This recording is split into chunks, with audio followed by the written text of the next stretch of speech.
Vamos falar das nossas eleições que estão cada vez mais perto, né? Hoje, o Tribunal Superior Eleitoral aprovou uma resolução para dar mais agilidade ao processo de retirada do ar de fake news no período eleitoral. Para conversar com a gente sobre esse assunto, eu converso agora por videochamada com o deputado federal Orlando Silva, do PCdoB de São Paulo. Deputado, uma ótima tarde. Obrigada por nos atender.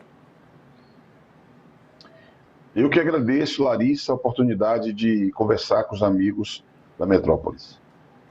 Deputado, como que o senhor recebeu essa decisão do TSE para agilizar a retirada de conteúdo falso de várias plataformas de uma única vez, né? Sem a necessidade de se fazer ali vários pedidos?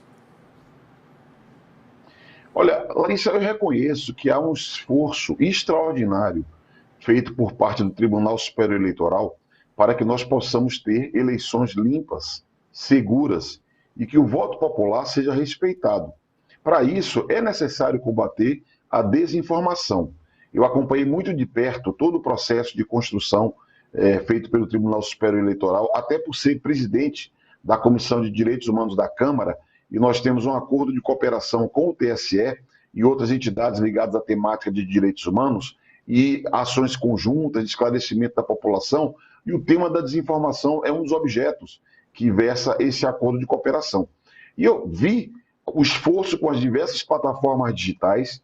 Eu reconheço que as Big Techs, as empresas internacionais que atuam nas redes sociais, têm sido mais cooperativas. O esforço dessas empresas tem sido mais cooperativo. E eu diria que a decisão de hoje é parte desse esforço de garantir liberdade de expressão, ao mesmo tempo impedir que as fake news distorçam a formação da consciência e do voto dos eleitores brasileiros. É uma decisão muito dura, quando você exclui uma publicação ou quando você impõe um direito de resposta, mas é o único caminho para garantir paridade de armas nessa disputa. Eu só lamento que o Congresso Nacional não aprovou uma lei regulando o funcionamento dessas redes que poderia dar mais segurança ao processo eleitoral. Deputado, em qual situação está esse projeto de lei? Ele foi feito durante 2 anos, Larissa. Houve um processo longo de debate. Nós produzimos uma síntese, um projeto de lei que veio do Senado Federal, o projeto de lei 2630, que tem alguns objetivos. Primeiro é garantir a liberdade de expressão, garantindo inclusive que os usuários das redes sociais possam contestar quando as plataformas digitais, os aplicativos, retiram o conteúdo que você publicou. Hoje o usuário ele não pode contestar. Nós achamos que é importante que o usuário possa contestar.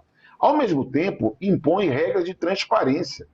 Nós precisamos saber, a sociedade precisa saber como é que são feitos os filtros, as seleções do que pode e não pode ser publicado.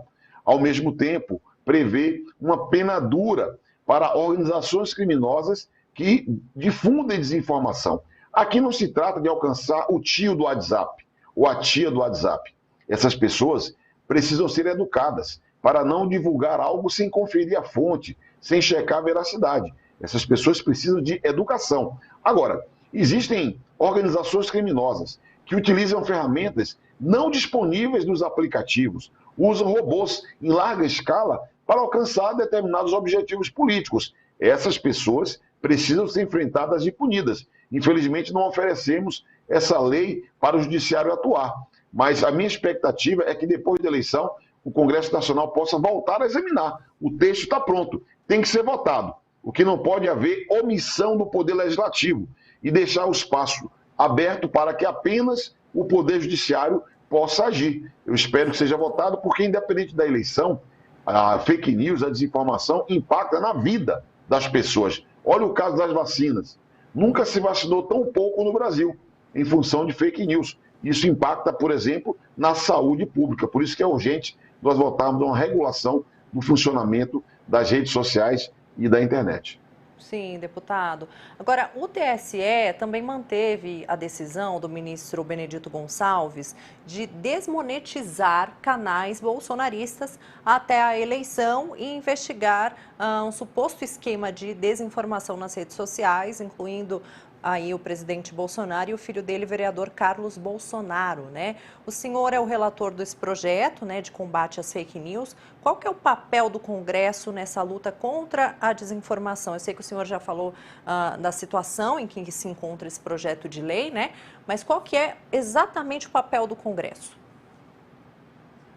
Veja, Larissa, o Congresso pode colaborar de muitas maneiras, porque há algumas medidas que são estruturais para combater a desinformação. Primeiro é a alfabetização digital. Então, o Congresso pode contribuir com orçamento, com recursos, com programas, para que o Ministério da Educação coordene no Brasil inteiro a alfabetização digital, que é a educação para os novos tempos. A era digital é uma realidade, oferece maravilhas para a economia, para conhecimento, para acesso à cultura, para a conexão entre as pessoas. Agora, como toda maravilha, tem efeitos colaterais. Então, é necessário preparar as pessoas para que elas próprias, com seus olhos, tenham capacidade crítica de identificar uma desinformação. Segundo, o Congresso pode e deve estimular programas que garantam conexão digital. Porque as pessoas hoje, se elas quiserem checar uma fonte confiável, não tem como. Porque muitas pessoas têm acesso apenas a aplicativos que são, em tese, gratuitos. É necessário que a conexão digital seja uma realidade para todo o povo, para que eles possam checar fontes confiáveis. O Congresso ele precisa votar uma lei que estimule o jornalismo profissional. Porque o mundo inteiro debate isso, como financiar o jornalismo profissional. Portanto, são medidas estruturais que o Congresso pode e deve votar. Algumas estão no projeto de lei, outras não, e são muito importantes para que nós tenhamos o combate à desinformação. Sim, deputado. Agora, como que o senhor analisa essa decisão do ministro Benedito Gonçalves de desmonetizar canais bolsonaristas? Porque tem muita gente criticando e chamando essa decisão de censura.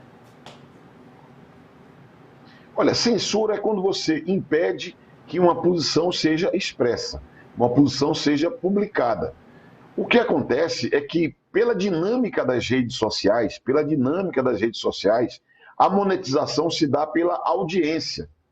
E se identificou que, de caso pensado, se publica fatos que se sabem inverídicos para dar um sentido espetacular àquele fato que se sabe inverídico. E essa audiência espetacular produz recursos, financiamento, é um equívoco você dar sequência ao financiamento, fazer com que as pessoas ganhem dinheiro por divulgar fato que se sabe inverídico.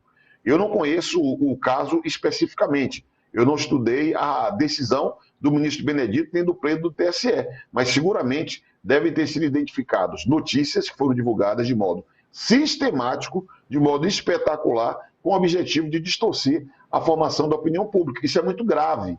Aliás, o mundo já viu, na saída do Reino Unido da União Europeia e na eleição americana, como que isso tem um impacto. Isso fere a própria democracia. Eu compreendo assim essa decisão. Ela é dura? É muito dura, mas ela é importante para preservar a democracia no Brasil. Perfeito. Conversamos com Orlando Brito, deputado federal. Muito obrigada. Até a próxima, deputado. Orlando Silva, desculpa. Uma alegria, uma alegria conversar com vocês. Um grande abraço, Larissa. Um abraço, querido. Obrigada.